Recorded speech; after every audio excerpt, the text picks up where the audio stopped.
So this is our new chapter, chapter 3. Today's going to be like more of a conceptual, a lot of vocabulary. Some things you've already done in the pre-assessment yesterday. I looked through those. You guys understand, at least if you haven't been taught it, you understand it intuitively. The concepts of maxes and mins, we need to tighten up on some of the notation. And that's kind of what, after today, I think if you were to take that again, you'll be good. After I finish this, I'm going to give you back those pre-assessments and you can kind of see, and I'm going to have you try it again, or grade yours, basically. Okay, so extrema. When you see or hear or read this word extrema, what does that sound like? Extreme. It's a Greek word. Extrema, plural, extremum would be singular, okay?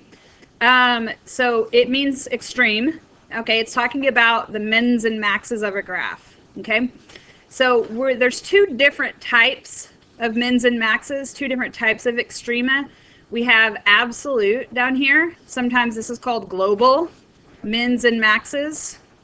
And that would just, it is what it sounds like, the highest and the lowest points on a graph. Okay, we also have relative mins and maxes, which we'll get to on the next page. But I know y'all saw that yesterday, so I was going to go ahead and throw it out there. So when we look at these three examples here, they're pretty much the same graph. But if we look at this first one, main things I want to point out, this is a continuous graph, right? And it has endpoints. It's a closed interval.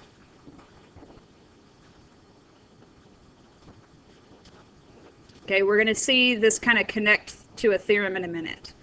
But the absolute lowest point on this graph is what we call the absolute min. Now, when we start actually finding absolute mins, most of the time what you're going to be asked is, what is the absolute min? So does that sound like X or Y value?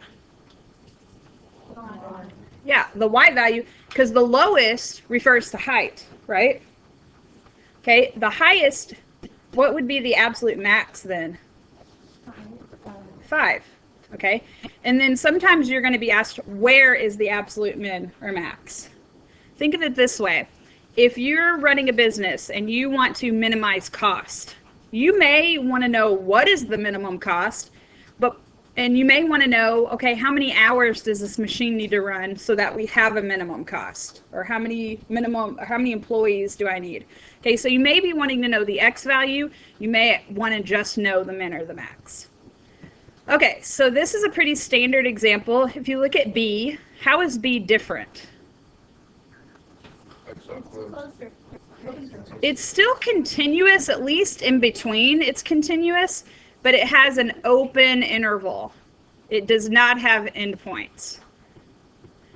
Okay, so this point down here, this is still your absolute min. Now, this point up here, it's a hole, okay? It's not the max. Now, it gets a little tricky if you try to identify what the max is, and we're not going to do that because, like, what would you guess the max is? So 5 is not there, so 4.9999. What else? What other kind of language could you use to try to describe that? Yeah, using like parenthesis or less than 5, the limit as x approaches 5 from the left side or from the lower side. The thing I really take away for today is just that's not the max anymore. Okay, because it's not a point. All right, and so this open interval kind of threw things off. Then we look at this last graph, and what do we have going on here? We have a hole, so this thing is not continuous. Okay, so this point right here is not the min. Okay, what is the min? Again, that's a little fuzzy. We can kind of describe it, but good news is you're not going to be asked to do that on a not continuous graph. We still do have the absolute max right up here. Okay, so all of this has to do with continuity and endpoints. Okay, so brings us to extreme value theorem. Okay, EVT is what we'll end up abbreviating it. Do we have any other theorems we've already learned? IVT, intermediate value theorem. And when they name a theorem, it's not like our book named it. I didn't name it. This is like the common name of this theorem. That means it's something we're going to use. Theorem 3.1, no one cares about that. Okay, it's important we use it, but we don't have to refer to it. If we ever have something with a name, we're going to use it. Okay, intermediate value theorem had to do with values in between, and I'm not going to review that today. We will pretty soon. We have a theorem today, and then we're going to learn about another theorem Friday. So next week, I'm going to kind of put all three together so that we can kind of distinguish between them. But for right now, I just want you to focus on the word extreme. Okay, the name of the theorem helps you know what this is talking about. Now, intermediate value theorem had conditions, and so does this. F has to be continuous. First of all, F means function, right? So it has to even be a function. So I couldn't like pick circle or something like that. It would have to be a function that passes the vertical line test, and it has to be continuous. That was also a condition for IVT. You may or may not remember. All right, so if F is continuous, what do we know we don't have on our graph? No holes. What else are we not going to have? What would cause a graph right in the middle to go straight up? A vertical asymptote. Okay, so these two things are not happening in problems where we're going to use extreme value theorem. Okay, if F is not continuous, then I'm not even applying this theorem. Okay, there still could be maxes or mins, but it's not guaranteed. So if F is continuous, and then we have a closed interval A to B. So here I just want you to write endpoints. Okay, that was like A, not like B up here where we had circles or holes right there as our endpoints. Okay, if these two things are happening, continuous and closed interval, then for sure F has a min and a max on the interval. And this is implying absolute. Now right now I've only talked about absolute mins and maxes. Okay, so I want to do a little experiment now. Okay, instead of proving this like with an actual proof, we're going to all draw a graph. So go ahead and draw an X and a Y axis. And then I want you to make two tick marks. The first one's A, the second one's B.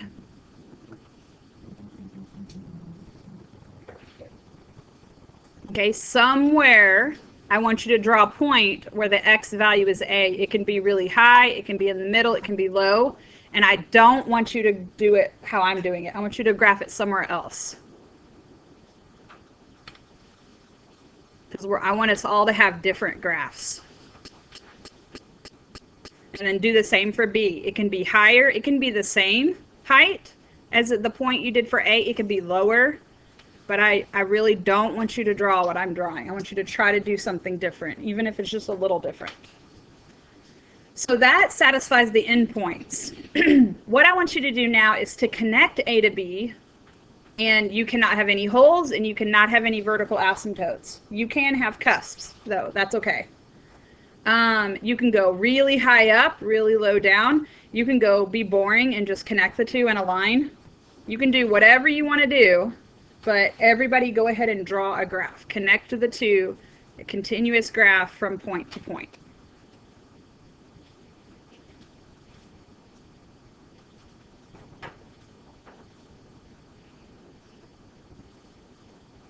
Make sure that you are graphing a function.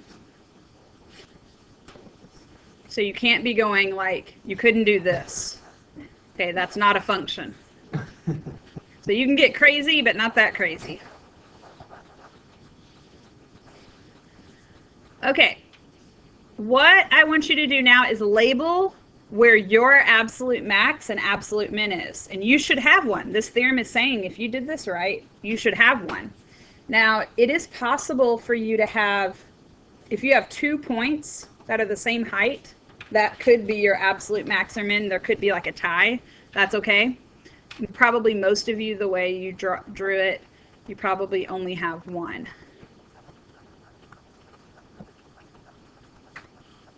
Okay, and hopefully your graph does not look exactly like mine. Okay, so this is what we're going to do next. You are going to pass your paper to the person behind you, and if you're at the end, you're going to pass it up to the person at the front. And why don't y'all just be like a 3 or something over here, and y'all be a group over there. The goal here is that you just see a lot of different graphs.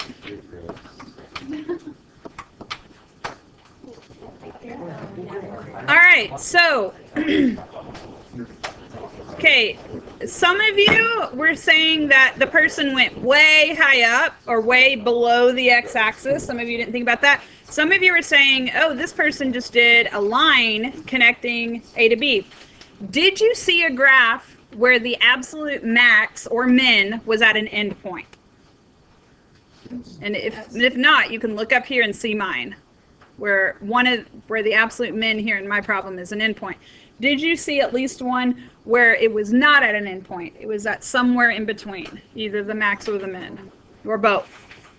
Okay, so there's a lot of different possibilities that can happen here, but that's absolute extrema. No big deal. Tomorrow, we are going to focus on finding absolute extrema. For right now, I want to talk about the other kind, which is relative extrema. Okay, another word that we sometimes use for this is local. Okay, I want you to be familiar with all of this vocabulary because there's no telling what the AP test will use. They may use absolute, they may use global, they may use relative, they may use local. They'll probably use all of the above. All right, so make sure that you're familiar with that these mean the same thing. All right, so what relative extrema is, if you have an open interval, now I'm going to kind of come back to why that might be important, containing C, which if we have a maximum, then that's called a relative or local maximum. So here's what I mean by this. Okay, on this graph, okay, let's assume, since I get to say that those are endpoints. Okay, we definitely have an absolute max over here. We have an absolute min down here. But do you see other places on the graph where if you just zoomed in to that specific location, that it would appear to have a max in that location? Yeah, like right here. And for instance, I'm going to do this, I'm going to erase it. But if we just were looking, like if our window were just that box, this point right here would appear to be the maximum. That's what a local maximum is called. Okay, a local max isn't going to be at an endpoint, by the way. It's only going to be at one of these, like, where it changes direction. Okay, so we call this a relative max.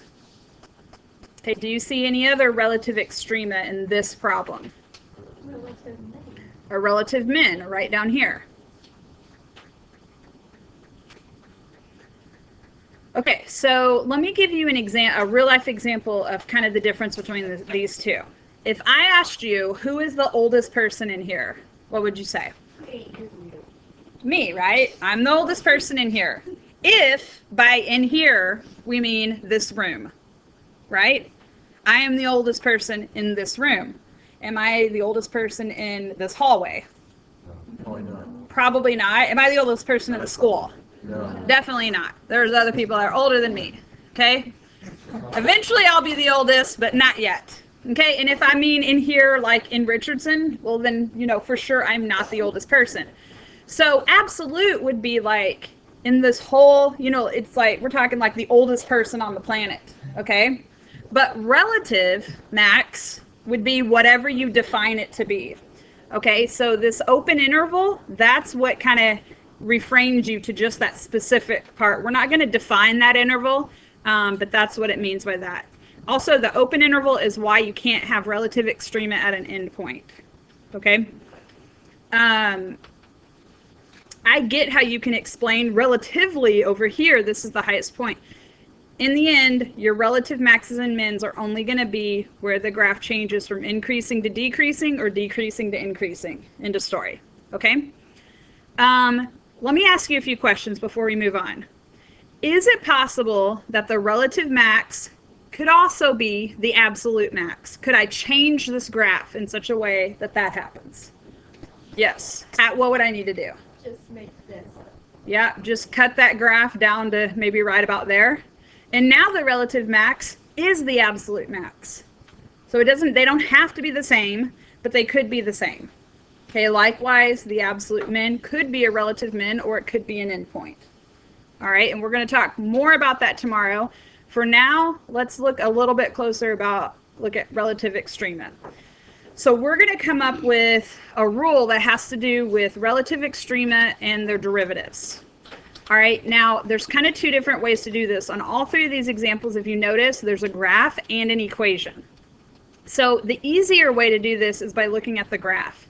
Okay, so right here at this graph, we have a relative max, which is also, by the way, the absolute max of what we can see anyway. It could be that they're not showing us the whole graph. That's not really part of this problem now. And what this is saying is, what is the derivative? Well, in graph language, it means, what is the slope? So what do you think the slope is right here at this point? Why are you guys saying 0? It's real flat, right? Like a horizontal line. If we zoomed in, like really close, right there, it would look like a horizontal line. In fact, the tangent line is horizontal. Okay, so just looking at the graph, I can tell that the slope is 0.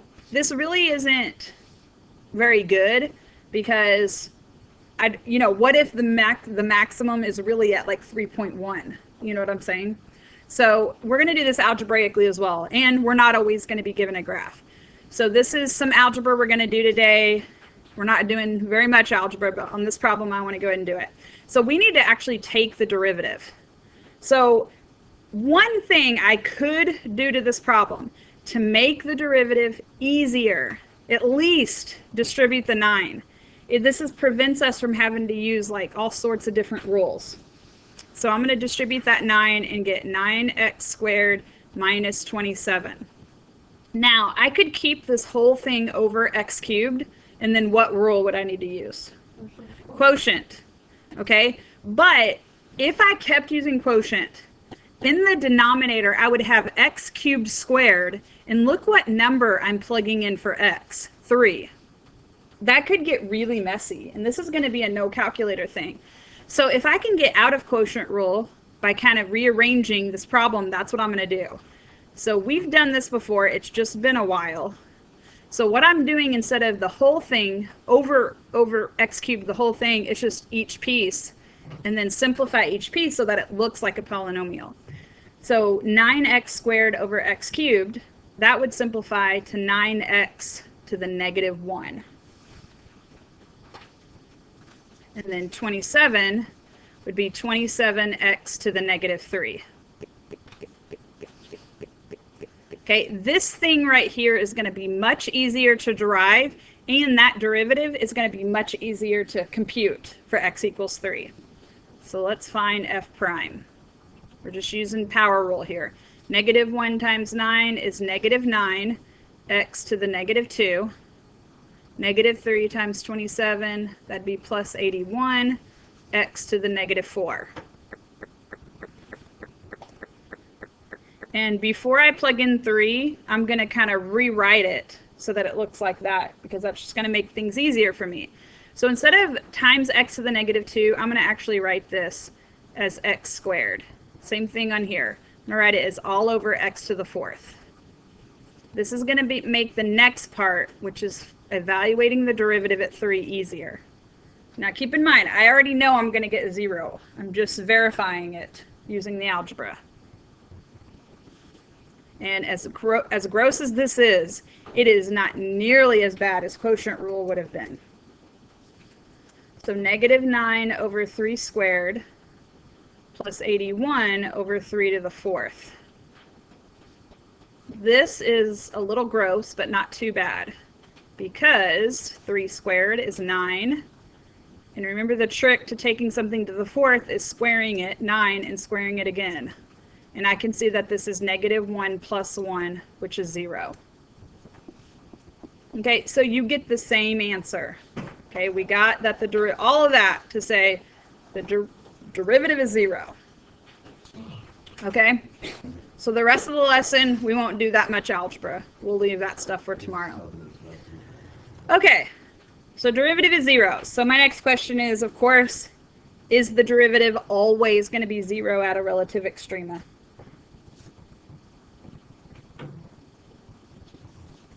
Some yes, some no, some I'm not sure. So let's do a cusp problem. So b is absolute value of x, of which I don't know how to take derivative of without writing it as a piecewise. So we're going to have to just use the graph. So there's my relative min. And what is the slope or the derivative at a cusp? Undefined. Okay, there's no way I can draw a tangent line, or you can think of it this way. There's a million tangent lines I could draw, right? Anyway, however you want to think of it. At a cusp, the derivative, the slope, is undefined. So we got 0, we got undefined. That was a second situation. Let's try a trig graph and see if we get a repeated result or something new happens. So how many relative maxes and mins does sine x have?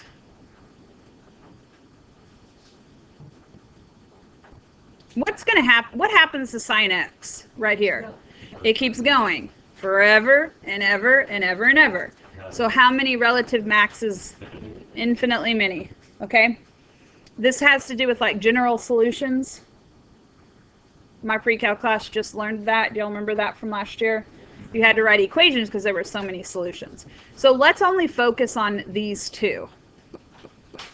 Okay, that's my relative max. This is my relative min. Now intuitively, or just with your eyes, what is the slope right there? 0. Okay, that is a horizontal tangent. Okay, if you zoomed in, if you just looked in that area, it almost looks like a horizontal line right there. Okay, algebraically to do this, we would have to actually find the derivative, which is cosine x, and we'd have to evaluate this derivative at pi over 2 and 3 pi over 2. Well, I already know what the answer is. I already know it's going to be 0. But how do you know that cosine of pi over 2 is 0? What strategies are you using here? You could use the graph of cosine. You could use where you plot the little points and you use like the first number or the second number. Okay, if you're like, I don't remember how to do any of that, please come to tutoring and I can show you. So we do kind of have a rule here. And that is, at a relative extremum, the derivative is either 0 or undefined. Now, we saw what undefined meant. It meant a cusp. But what algebraically could cause undefined? Like, what numerically can you not do? 0. Divide by 0 is going to be the main culprit there. There's some other things, but that's going to be the main one. All right, before we turn over into the backside, I want you to write this in your notes. I want you to write horizontal tangent. And I want you to point to the 0. In the cases where the derivative is 0, that is a horizontal tangent. Okay, so sometimes you're given that in a problem. There are horizontal tangents at blah, blah, blah. And then you know, hey, those are possible maxes and mins. I say possible because watch this.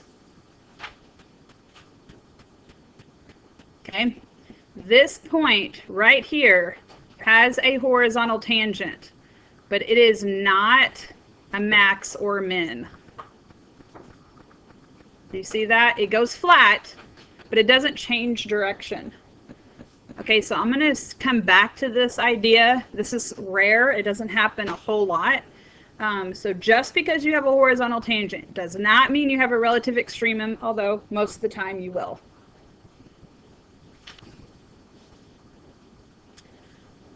Okay, if you flip over the page, you kind of have a picture similar to the pre-assessment, but it only really covers what we talked about today. It doesn't cover all of it. And so first thing, what I want you to notice is that this does say the graph is continuous on a closed interval. So can I apply extreme value theorem to this graph? Yes, it met the two conditions. So this graph must have a maximum and minimum. It must. Absolute maximum and minimum. Okay, and that closed interval tells me that these are not arrows. These are points on the end. So your absolute maxes and mins could occur at an endpoint or could occur in between. I'm actually just going to give you guys a minute or two to kind of read through and see how much of this you can do on your own. And when we go over this, one thing I really want you to notice is how I'm writing my answers.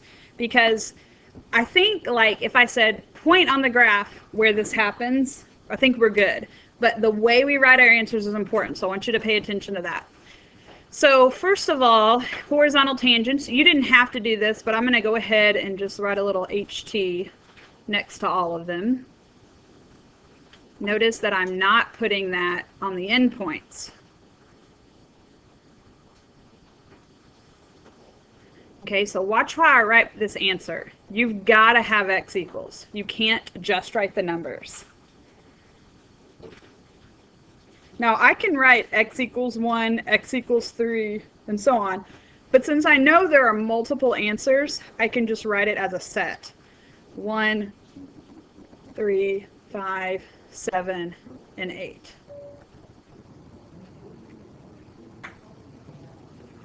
Now we just saw a situation where a horizontal tangent doesn't have to be a relative min or max, but in this situation it did happen that way. Okay, all of these were either relative mins or relative maxes, and maybe more, maybe absolutes. So a relative min, that was happening right here at 1. Where else? At 5. Now, 5 was also the absolute, okay, and that's good if you recognize that, but it's still also a relative min, so we got to list it here as well. It's still relatively the minimum in that group. And then the last one people forget because it's so high up here is 8. This is where all the relative mins, and so notice that I'm really only writing the x value. If you're writing like the point, like 8, 2, you really only need the x. Okay, maxes, that occurred at 3 and 7, the relative maxes.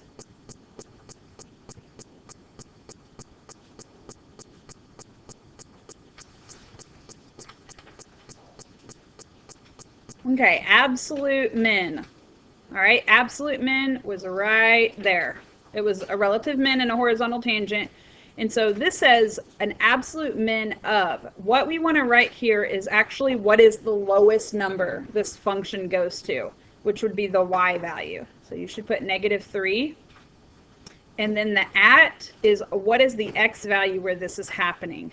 So at x equals 5. And out here to the side, I want you to go ahead and write f of 5 equals -3 because I want you to be comfortable with that function notation. Sometimes we'll see that. There's an absolute minimum of f of 5.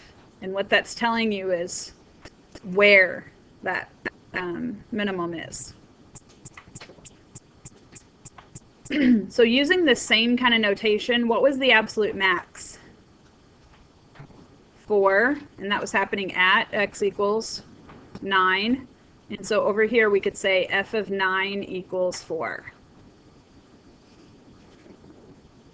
And then the last piece was to sketch the graph. Hopefully you're feeling more confident in this. I mean, I've kind of visited it a little bit along the way the whole year. I mean, everywhere you have an HT, a horizontal tangent, your f prime has a 0.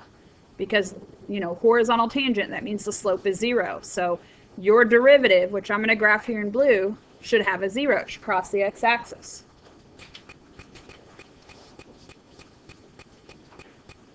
And then you got to examine the slope. Okay, from the beginning point to this relative min, okay, the graph is decreasing. The slope is negative. So my graph, which is, I'm graphing the derivative here, should be below. How steep should that be? We're still just sketching. I don't know, and I don't really care that much. From this relative min to this relative max, from 1 to 3, the slope is always positive, the graph is always increasing, so I just need to be above. How high up does that need to go? Don't really care that much.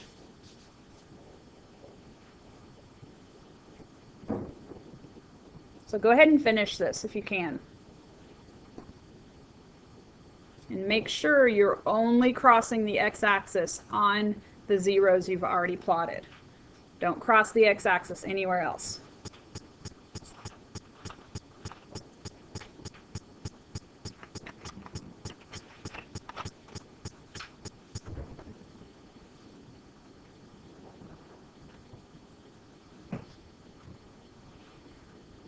Oops.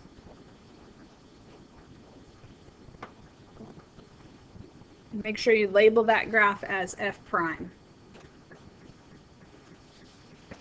Now that situation I kind of told you about earlier where the graph does this, it does some funky things to the derivative. We'll get to that. We won't talk any more about that today.